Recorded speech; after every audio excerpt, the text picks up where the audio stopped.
From Glitch HQ on Riverside Avenue in active reactive Minneapolis, this is Nice Games Club, a show where nice game devs talk gaming and game development. I'm Martha McGarry, and I make nice games. I'm Stephen McGregor, and I make nice games. And I'm Martha Croy, I too make nice games. In this interview episode, we talked to Dev Jana, one of the developers of the non-violent game Newt One, to discuss violence and alternatives to violence in video games. And so, if everyone's ready, let's start. Are we ready? This is the first question. Let's go. Yeah. Yes, we are. So we want to get talking to Dev as soon as we can, but guys, we have to quickly mark this occasion, 25th episode. It Hooray! is. Woo, woo. It's a party.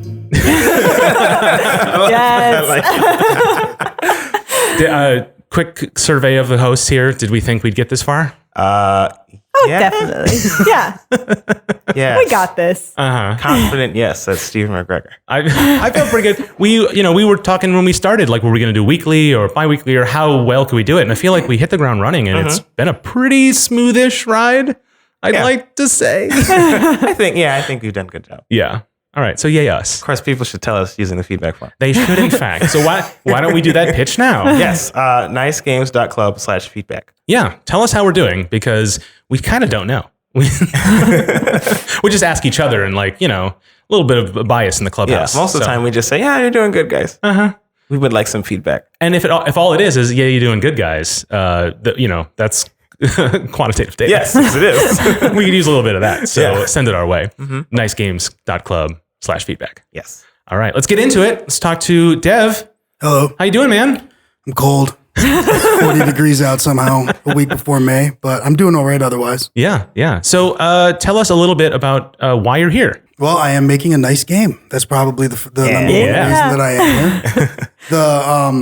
The game on which I and my partner Ari is working is called Newt One, and one of the focuses of it revealed itself while we were making the game. We had no intention of making a completely non-violent game until we got deep into it and realized, you know what, Ari, your stuff, like his art, he's the artist, I'm the programmer and musician. It's like, your art is just so cute. I feel bad killing these things. And then we started, I'm a teacher, and I was looking into the data of, well, how can we affect people's behaviors and what type of research is available out there? And you hear a lot of discussion about violence in games just in general. I personally, from my experience, as well as from a lot of the observances that I've had, is that stimulation can lead to bad behaviors as much as violence, if not more. So for instance, for me, I'm much more likely to throw a tirade and break a controller after a really intense game of Dr. Mario, right? More than I am after playing GTA or something like that, right. or at the very least equally capable of doing that. So at that point, we started focusing on how can we affect the user in a way that we intentionally try to give them a calm, happy experience. Yeah. And we started off really just we'll make a game together. So Ari and I went to graduate school together. We've known each other for 12 years now, something like that, 11 years. And we've been very good friends for a long time. And he just made a post one day about some game engine that nobody had heard of. And it was free for 30 days. I was like, I want to make a game. I was like, I've got some time. I just moved. It was maybe 8 months after I'd moved here. I went to LA for a couple of years. And it was just kind of a way for us to stay in touch and make something. And then very quickly we're like, this engine's not really that good. But that's why it's free. You get what you pay for. Yeah. And, it was like, well, let's try something different. And it was like, well, we'll just make a collection platformer thing, and started running around in the world and jumping on his creatures. And I was like, oh, this is just really cute. And then I felt I genuinely had a pang of guilt when I killed one day. So I added a point where I'm using hand motions that nobody can see. That happens often. I added a jump on an enemy, like a Mario jumping on a turtle style death.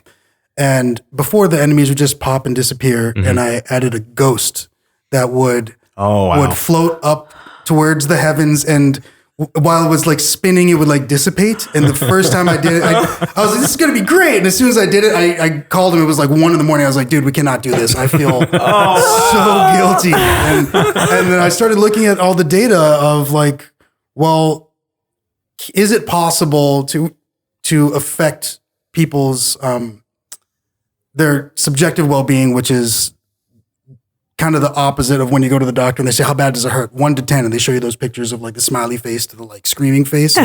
There's like, that's, I don't know what that would be. That would be like subjective unwell-being or something like that. But the opposite is like your subjective well-being. How happy are you? How good do you feel? And there are a lot of studies that say like the use of color and progress in music can be used to get people to feel better about themselves. And then their actual subjective well-being will go up. And there's a lot of, and then that led me down this rabbit hole of looking into the data. And it was like, oh, okay, well, people who have higher subjective well-beings tend to have lower blood pressure and even just like a lower chance of having like gum disease. Like there were just so many things about it. And that's also, correlation isn't necessarily causation. Just because you're happy, maybe you just brush your teeth more because you're happy. Like maybe people who aren't happy don't brush their teeth. Right. I don't know, but like, let's find out. And what we do is make games. So we figured we would give it a shot. Wow. And then as a result, I've got a whole bunch of that data that when we do talks, I'll show it up on the screen. So the game started as us I was working on a music system, like just as you progress through a level, the music changes. It was like, well, that can show progression. And then it was like, okay, well, how does progression affect people's like subjective well-being? How does it affect their understanding of themselves and their surroundings? And it turned out being, oh, it makes people happy. I was like, well, why are we making a game? Maybe we're going to make it to make people happy. And that became the focus of the game. At every turn, every design decision is like, well, is this going to make people happy or not? And if it's not, then we won't do it. That is absolutely fascinating. So that's the whole story. Yeah, so like it also helps that Ari and I have known each other for so long. We trust each other. So like if there's ever a decision, we're actually, Devin Ari's the name of our company. I'm the president of Code and Noises, and he's the president of Visuals and Playtime. I think those are that's like on our actual. It's filed with the state of Minnesota somewhere. We paid for those titles. I know that much.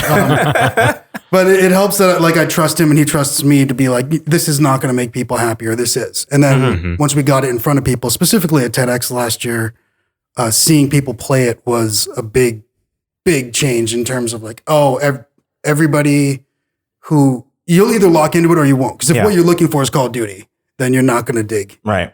Something that has no bad guys in it. There's literally no way to hurt anything in the game. We've taken the player's agency away from being able to hurt anything in the game. So I've talked enough about our project, at least for the moment, because what that led me down this path of is like looking at the games that I play and like how I play them. So Dishonored 2 was one of my favorite games from last year. And I loved the first Dishonored. It was one of those like revelatory games of 2013. I was like, I had no idea this game was coming. I didn't even know about it until like a month before it launched. I was like, I'll buy it and see if it's fun. And it became one of mine and my wife's favorite franchises. We just love the game. Those games are great. Yeah. And you can go through summoning plague rats and just murdering people as much as you want. Or you can, and I have played through and stealthed through without killing anybody in the game. Which is really difficult, but the reward was so bizarre. Like you get an achievement when you've completed the game and you've killed no one. Yeah. And I was like, wow, I had no idea that you could be rewarded for it. And this has become one of the like taglines of what we're trying to do is like, we're saying that we're trying to build a game that rewards you for how much life you bring to the world, not how much life you take from the world. Yeah. And it's so weird to think of it, but like even the Mario games are actually pretty violent. Like if you count how many things you kill in each level, you're killing a ton of Goombas in every single level. Like even just jumping on things and fireballing, it's like, wow. I just started looking at all of the media that I was consuming, and it's really, really, I think it's almost impossible to find another like purely non-violent game. Right, yeah. A lot of times in video games, we just default to violence as like the main method of doing any actions. And it's intrinsically exciting. Right. Like it's you get like this hit of emotion. It's very easy to make something exciting by putting an explosion in it. Right. Like it's really easy, but it like, does it really need to be like an explosion or can it be like fireworks? Right. And that has been really kind of relegated to mostly puzzle games. And not really like games where you are invested in the character. You're invested in yourself and the puzzle game is there to entertain you. You're not really taking part in this game. Right. What I find so fascinating about this whole topic is that it is such an untapped avenue of video games. Like we've barely touched the surface on, and there's we're kind of bringing that back a little bit where there's like more what do people call them, walking simulators? Yeah. To mock them, I suppose. But like games like that, like what was it, Ethan Carter and Firewatch. yeah, Firewatch. Yes, those One of kinds my games. favorite games. Of Well, just this week, what happened to Edith Finch? Right. Just came out. It's a similar kind of. So yeah, it's what do you use? Because there's a difference between like violence as action, right? Like you hit a button and you punch, versus violence as metaphor. So like in Mario, you jump on a Goomba and he vanishes in a puff of smoke. You understand to have killed him, but the game kind of makes it sort of ambiguous. Whereas in like Sonic, when you attack an enemy, you break open its robot cage and the trapped bunny rabbit inside bounces off the screen. Yeah, Like, but it's the same action, Right. right? And so both are sort of violent mechanics, but then the metaphor is changed. And so like you were saying, like, should it be, an explosion or fireworks? It's interesting, like the difference between mechanics and those story elements. I'm really curious about Newt One because like you talked about, you started out as, it's just, you're just going to jump on enemies and they go away. It's a standard kind of mechanic, but in a sense, you've changed the mechanics as well as the story metaphor. They've sort of moved along together. So right? significantly. You didn't just put a coat of paint on it or anything. Oh, to make absolutely. It quote unquote not violent. I'll if you're interested sometime, I'll send you some of the early footage where there are enemies who are like literally coughing up, seeking missiles at you that you're jumping around. Like we didn't know what we were doing. We were still feeling things out. And I think being who we are, we're two like married, gainfully employed, full-time job having people. We're just going to take our time and let the game reveal what it needs to be, which is one of the joys of being an indie developer. We didn't have like a publisher who was like, this is what the game's going to be, and this is the design, and it's going to come out on this date. We thought it was going to take 6 months. We're now 2 years, and what is it? April, 2 years and 5 months into it. I relate so hard to that. So all of the mechanics that we thought we were going to have, every single one of them is no longer in the game. Other than the locomotion of the player, everything is completely changed in the game. Sure. Every single bit of it. Even the music system that I wrote that started our partnership is not represented in the game in any way, shape, or form. Oh my gosh. That's completely, because what that gave you more, the original music system gave you more of a hook into the actual game world. What was happening was, if you can imagine a step sequencer, I'm not even sure if that'll make sense to some of the listeners, but almost like a music box. You've got those little ticks, and as they tick, as the disc spins, each one of those little like spikes plucks a string, or like it's similar to like hitting a key on a piano. So the original music system was like that. It was like a sequencer, and when things happened, you could tie real world events to them. So blocks would be moving to the music. They'd be turning on and off, and like getting big and getting small, etc. And that was me using hand motions that nobody can see again. We do that often. Which that original sound system, like sound world system, seemed like that was going to be the unique selling point of the game. Right. I was like, oh, here it is. You actually create the music, and I even made it to the point where you could like make music in the game, and then that would create the world around you. And I was like, oh, this is going to be great. You're actually interacting with the music. But what it did not do was offer a sense of progress, which is what the new music system does. And that was what gave people not necessarily a sense of accomplishment, but a sense of progress. Because the sense of progress is more likely to give you like a positive boost in your emotional well-being. Whereas the sense of accomplishment, I think we all know some really terrible people who are like hooked on accomplishment, right? Like a lot of like really, really horrible people are like, oh, I'm the best because I've accomplished all these things. And I think there's a lot to be said for accomplishment, but I think that's very well represented in the game world, right? Like, so we wanted to have this sense of progress come along. And if you've played Newt One, or if you've seen it, every level starts completely black. And then as you touch objects or get close to them, depending on what powers you have, the music changes and it grows, and so does the color and the action in the world. So what usually happens is people don't even realize that things have changed until they start the next level. And then it drops down and they're like, oh, wow, I need to bring this back to life. And that's exactly what we wanted to create. So if you think of the classic like intensity over time graph, nothing is better than Tetris at that, right? Like it's going as fast, and it ends. You're like, I got to start over again. Dr. Mario for me, that's the one. Dr. Mario for me is the best game that I can play other than Arkanoid. Is anybody? Arkanoid. Arkanoid I think is my favorite game of all time, and it also follows that. And we wanted to give them that sense without that sense of loss when it ends, when something happens. So that's kind of the focus that we were going for. You talked about walking simulators. I'm just not really a big fan of murder simulators. Yeah. Yeah. Man, I can understand Yeah, that. I do play. I think I'm like 700 hours into Rocket League or something right now. Yeah. Oh, yeah. That's my new addiction. A lot of the game genres, follow it's very similar to fiction genres where conflict is interesting. Yes. And so representing that, and that's why games have violent mechanics and violent stories, because they're the easiest way to generate conflict in a story. And I'm of the opinion that that's not a failure of video games exactly, but it doesn't. But I also agree it doesn't really say anything good about it. Yeah. I think that there's room for both, but the balance is off. Yeah, I think that's very well represented corner. That's very well represented like majority of games. Has anybody played the new Hitman game? I have not. Oh, my boyfriend has. I love it. And it's basically a super, super violent puzzle game. Yeah. Yeah. And interestingly, you can find really cool ways to be violent and expressive of yourself, like creatively in that game.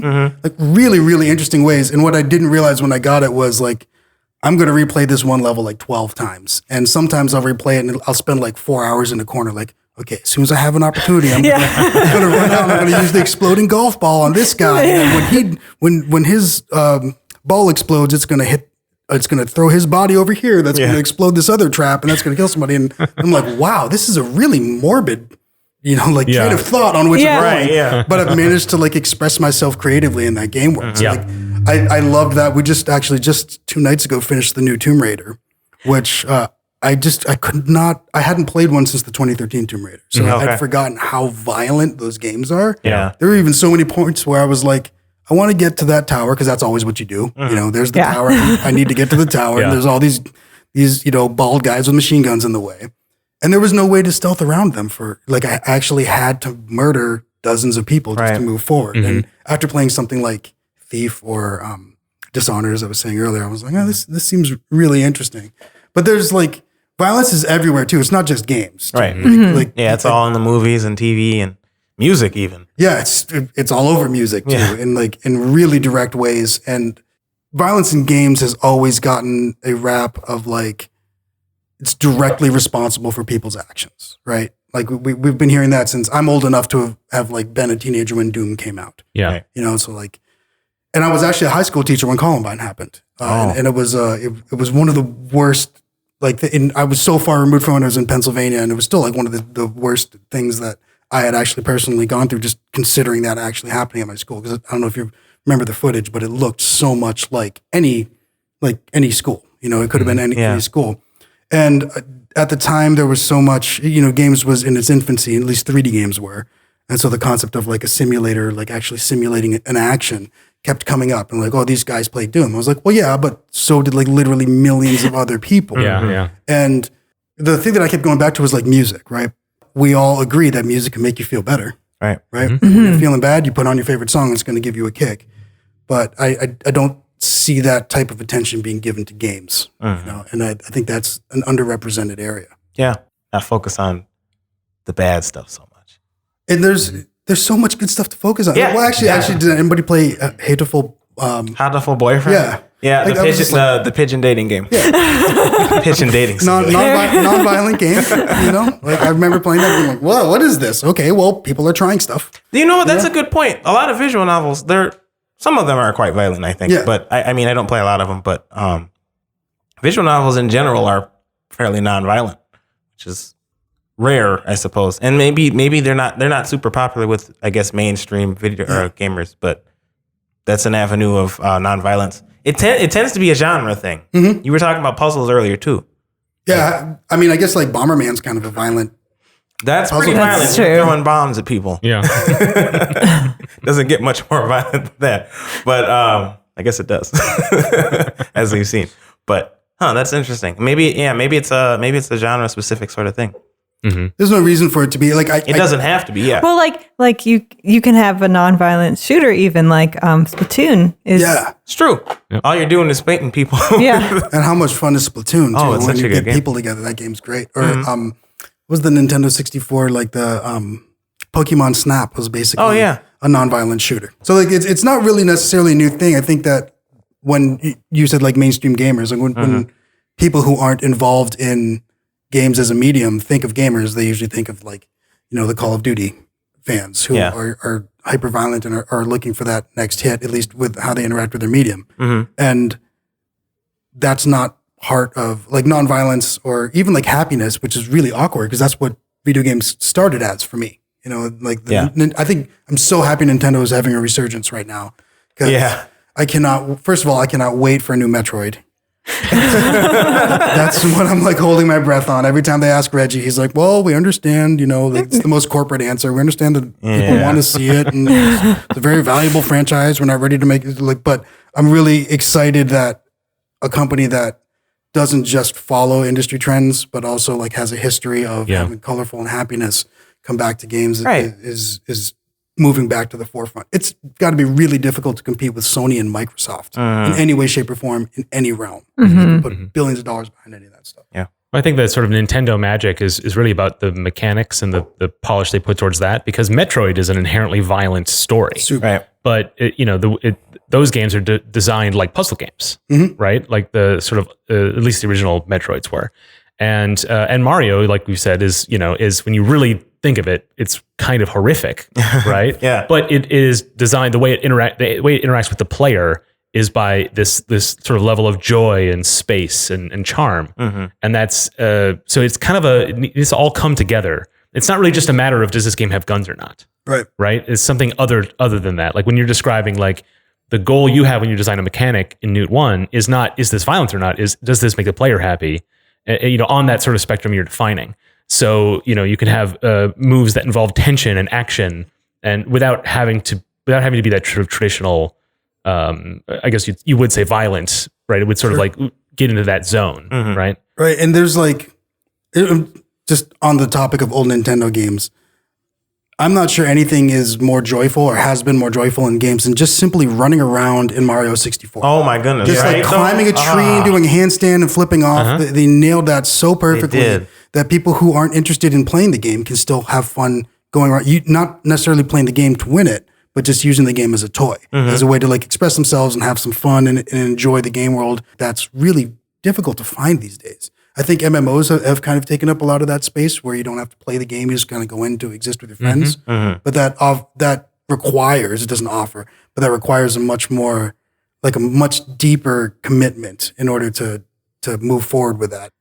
I think that there's a whole series of games that we just don't know about. Yeah. That indie games got so big, game development has become so democratized.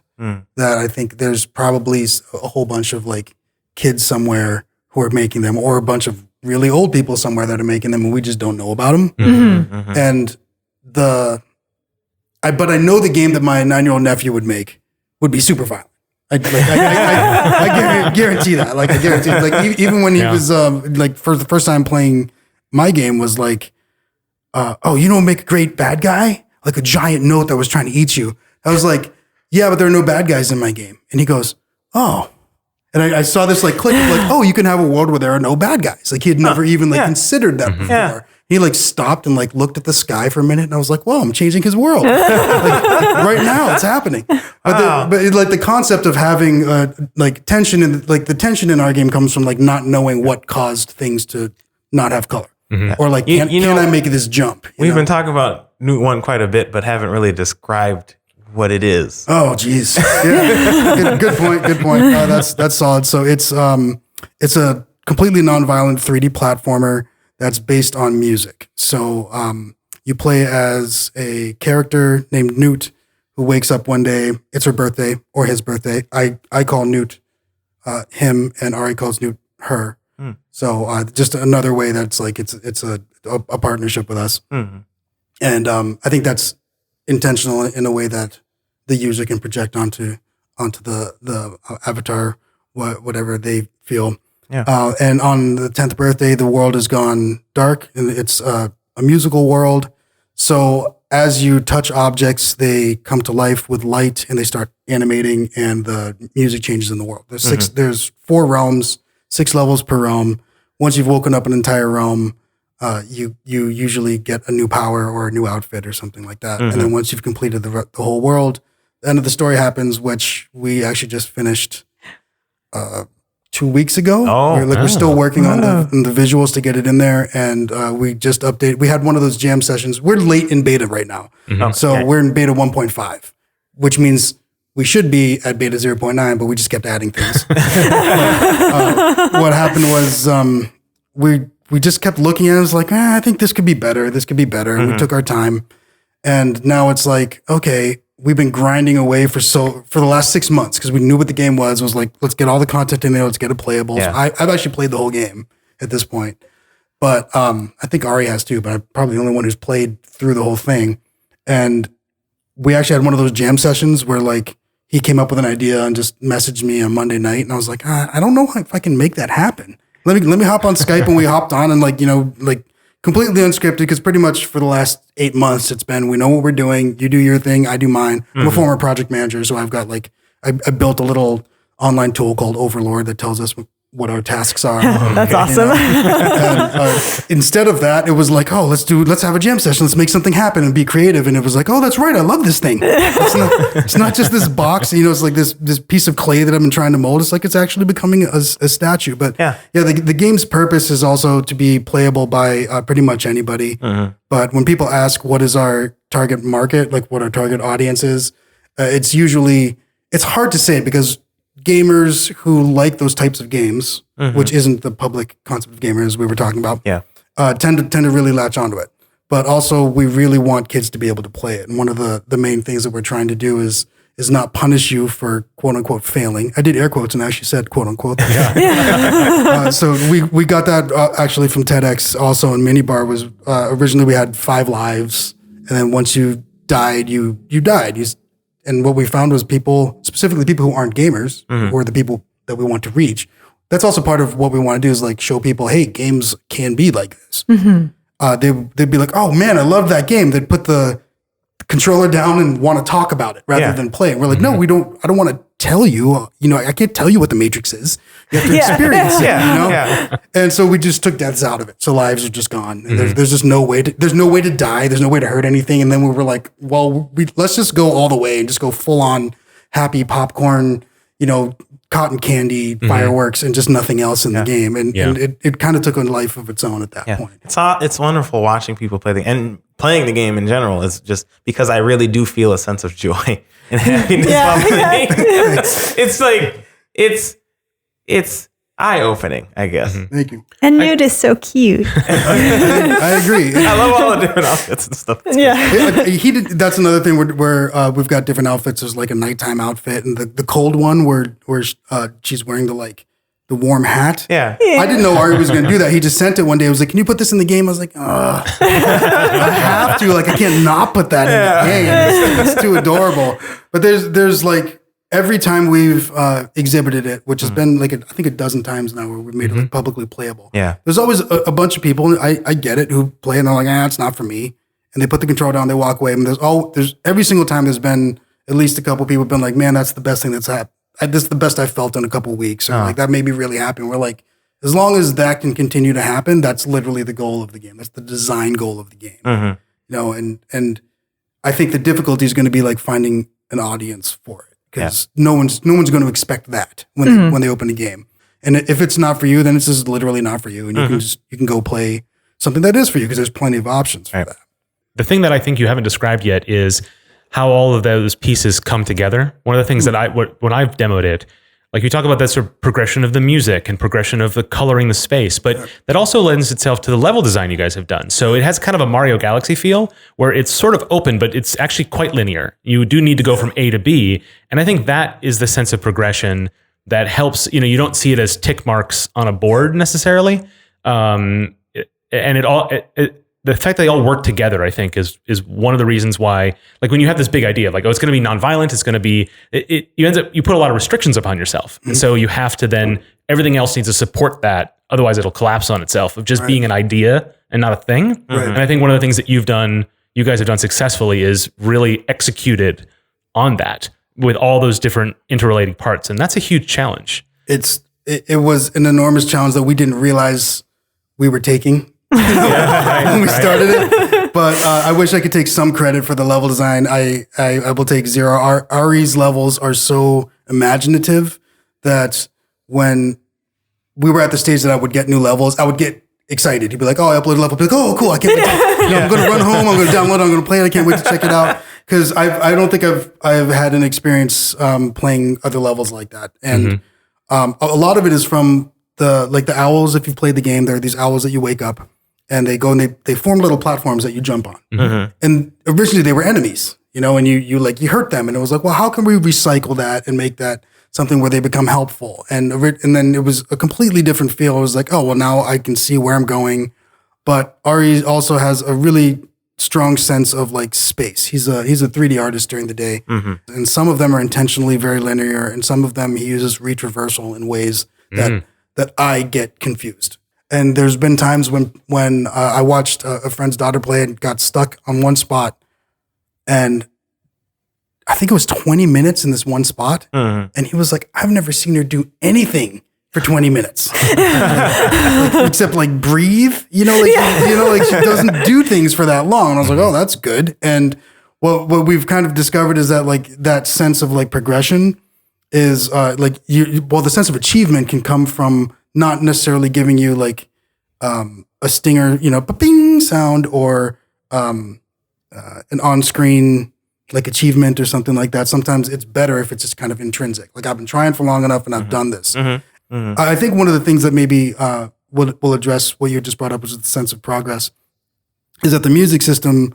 So I'm a musician kind of by nature, and there's like 5 or 6 basic music tracks that are happening at any point in time, and then there's a different version of the music that's a lot darker that's happening.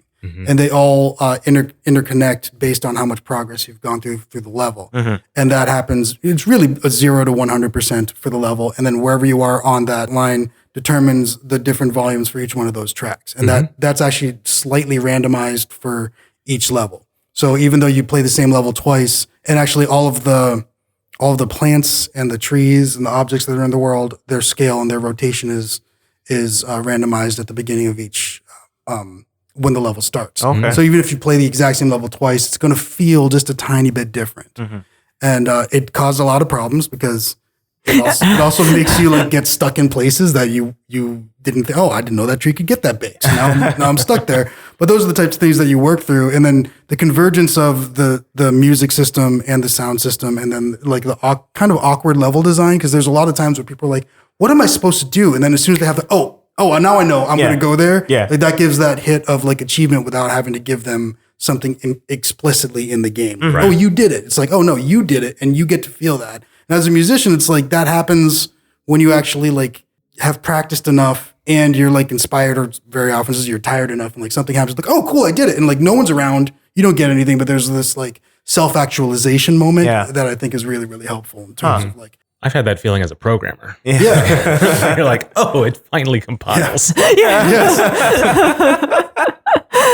Hooray. Yeah, exactly right.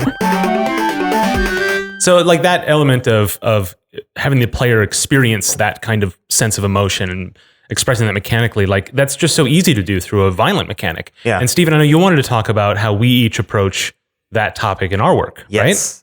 Well, I mean, with Vengeance, we have a lot of those kind of elements, those feel elements to make the violence feel more violent, more impactful, and more explodey.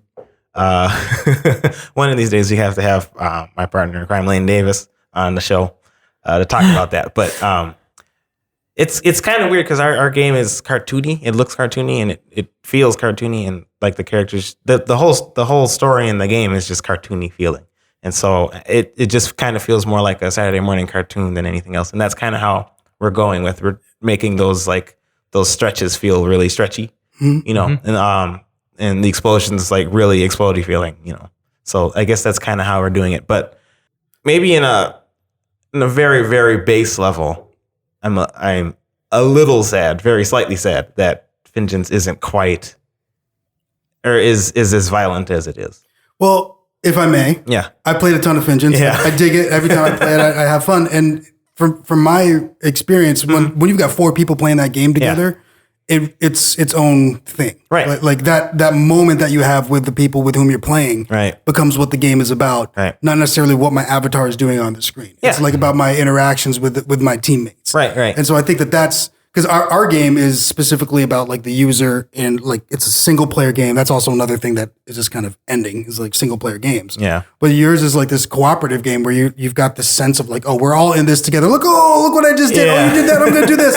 And those moments, they don't really happen on the screen. They happen in like meat space, Yeah. you know? And I think that's one of the great things that your game has. You've to captured offer. that really well. For sure. Yeah.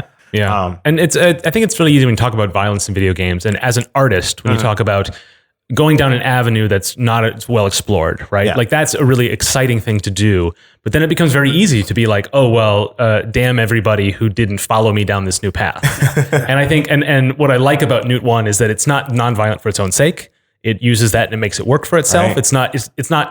It's not too proud of that fact, right? It owns it and it's good at it, and it is what it is. And so I think for like that, I think that says something about games that don't take that path. It's like as long as they're good, like it's okay. Like it takes all kinds, Right. right. So I think, can we talk about your brother's game? Sure. I know you love that game. I love anti-piracy. It's like one of my, I every time it's at a thing, like at minibar, I didn't even put my bag down or take my coat off. I like ran up and just started playing. Oh my goodness. I love that game. I don't think he knows how much I love that game. I think he's bottled lightning with that game. The design is really airtight and it's totally abstract. So that I guess you technically die. Yeah, your death is expressed in video game terms only. Yeah, exactly. So, like you say, I died, but that's just because you know how video games work. Right. Yeah, exactly. Is it even a death at that point? But there is like a very like, I don't want to say violent, but there's like an end to your experience. And that's a good example of the type of game where it's like, it's abstract enough that it could be a death.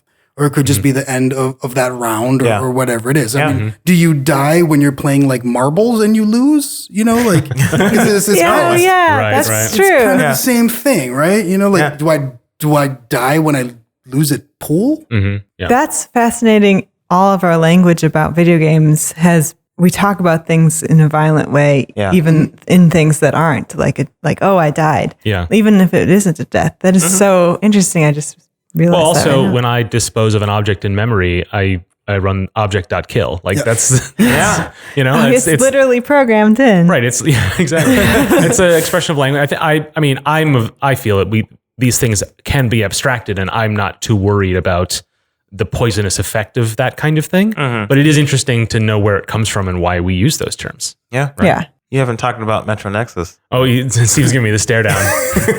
Yeah, I guess it's interesting because in my game, you play as a little car and you fire energy bolts at each other. So it is definitely a game where you like attack, right? It has that sense. Yeah. But when you die in that game, your car breaks down and then you flicker out and disappear. So really your car just breaks down. Yeah. But that doesn't make it any different from like how you die in Mario or Sonic or anything else. It's just presented a little bit differently. But it is very competitive in that sense that the actions you use are violent for sure in that way. Well So it's Go ahead, Mark. 3-part harmony there. Right. I never remember which button is the fire things or use object button. So I just paint stuff. Yeah, so that's that's just really just describing one side of the game. The other side is this sort of, in fact, it's kind of interesting because Newt One in a level you have to touch everything in the world, right? Yeah. And my game is almost exactly the same in that you have to touch every platform. But the difference is you have competitors who are trying to steal them from you. Yeah. So that's one of the things I wanted to do in my game is to give players who have different motivations, different avenues to win. Yeah. And I've described this on the show before, but when you complete a level, the game gives you stats. And so it doesn't tell you if you won, if you had the most lives, or if you won because you had the most points. You just get to decide which mattered to you. And if you agree with your friend on what matters, then you're on a level playing field. You're fighting over the same thing. But if you're not fighting over the same thing, then that conflict happens on the couch and not in the game. And that is the conflict that I think is interesting to user stories, right? And hopefully that's my way of expressing that kind of narrative interest without using strictly battle mechanics, right? I mean, a little bit more to it. I'd like to think. Yeah. Can I just offer up that if I was driving down 35W and it stopped working when I got to work that day, I'd say my car died. Yeah, right. That's true. For sure. Yep. Yep. Really weird way to put that. Well, we have lots of words for lots of things, but about half of our language is metaphor, and never more when we're in a virtual space, then everything is a metaphor. And so it becomes very easy to describe it in ways which you don't often sit back to think about. And then when you do, it's almost like a wasted effort, because it's like it has the meaning is in the metaphor. The metaphor's not deeper than that. Yeah. I don't know. Yeah. I don't know. Clawbreaker has explosions of blood. So literally just violence. I added in the blood myself. It started out its name as castration combat. Okay. Yeah. I talk about this all the time, but I took that quiz from Quantum Foundry about like your gaming motivations, and I scored a very, very high on destruction. Like that is something that I like really satisfies me in games. But I don't really like games where I have to like shoot people. That but you'll like wreck their cars. Or like make explosions happen. And cut their crab arms off. Yeah. Well, I can almost hear it in your voice, but like you don't have to answer for that. Right? Like that's just a different. I'm the opposite of you in that sense, but that doesn't mean that I have anything bad to say about that type of motivation, right? As a player or a designer. That's true. No, you're working on your own projects on the side too. That's true. And aren't those non-violent? Yeah. I'm working on a point and click adventure, and it's going to be for my little cousins, and so I don't think there's any violence planned in that at all. It seems very adventure-y the way you've described it. Yeah, they're just going around and helping all their relatives make a festival happen. Oh, sure. Yeah. You against the relatives. Yeah. Such is life. Just to be clear here too, like I'm not a believer that like violence is bad in games. Right. Yeah. I'm not sure I ever actually said that out loud. I really enjoy a lot of violent games, I play Rocket League a lot now, and people are like, "Is someone driving that car?" I'm like, "I don't care." As far as I could tell, there may be like sentient cars after all the humans have died and robot cars have taken over because they ran over everybody. I don't know. It doesn't matter to me. But there's still like a moment when you like demo someone else's car. When you've run into them at top speed and their car disappears and explodes, and it actually says boom on the screen. And you get the camera shake. That is really, really, really satisfying. I brought up Hitman earlier. I can't think of a more, right now, I can't think of a more malicious game that I've played. Where it's like you're genuinely like strangling people who are just doing their jobs to take their clothes to go murder somebody else. That doesn't seem quite right. But and I'm not saying that I wouldn't necessarily see like Newt One on a list if I wasn't making it and be like, I'm going to buy that game. That looks amazing. I have no idea. It sounds so cheesy when I say it, but the game really revealed to us what it kind of wanted to be while we were making it. And then we had to like listen and be like, well, is this the right thing? And then once we had this focus, that was really the moment, what I brought up earlier, like jumping on that one quote unquote enemy and watching it die and being like, oh, I feel terrible. Like that was the pivoting moment for the entire project. I was like, okay, now we've got like a sense of what we want to do. Before it was like, let's make a game that is, Journey meets Mario 64. Like we were defining the game in terms of what other games were. Yeah. And it wasn't like, it didn't have its own identity. And as like, Ari's an artist and, I'm a musician and a programmer, and it was just like, well, we're going to like try to express ourselves. And that's one of the things that you usually do with a song is like, I have to take myself out of the way so that the song can be successful.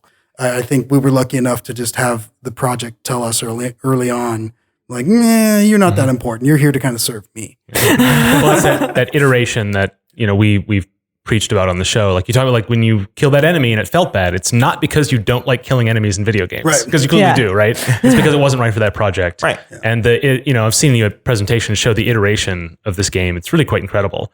Like you did really just let it find itself. And I think that's great advice, regardless of what type of game you're making. That's really a great thing going forward. Yeah. Yeah. People are going to want to find more about you in your game. Okay. How can they do that?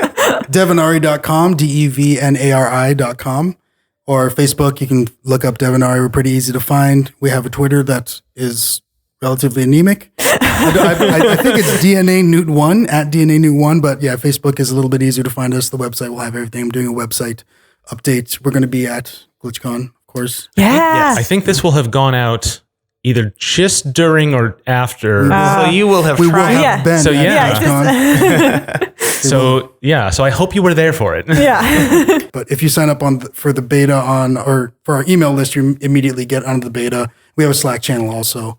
So we're trying to keep those pretty small until we're at like close to being released. Yeah. Well, we'll put all that in the show notes so that people can have no excuse not to find you. Well, that's our show. So if you haven't already, subscribe to Nice Games Club in your favorite podcast app, and be sure to give it a good review or if you liked it, or a nice like us. We really do need to know you're out there. So leave us a review and tell all your friends too. Also, give us some feedback on the feedback forum. Steven, make the pitch. nicegames.club/feedback. That's we true. need it. We want it. It's helpful. Yeah. Steven is so sad when you don't fill it out. Yeah. He knows, guys. He knows you're not doing it. I'm watching each and every one of you. That's right. Well, listening Right. to you. Talking to you. I'm talking to all of you right now. You've thrown him into a tizzy. He's that upset. Go check it out. nicegames.club/feedback. We also want to hear directly from you, not just on the feedback forum, but on Twitter and all the other things at Nice Games Club. Let us know how we're doing. Send us your topics and ask us your questions. Lastly, you can find out more about the show and your nice hosts, as well as get all the links and notes from this and other episodes at nicegames.club. So until we start again, remember to Play nice. And make nice.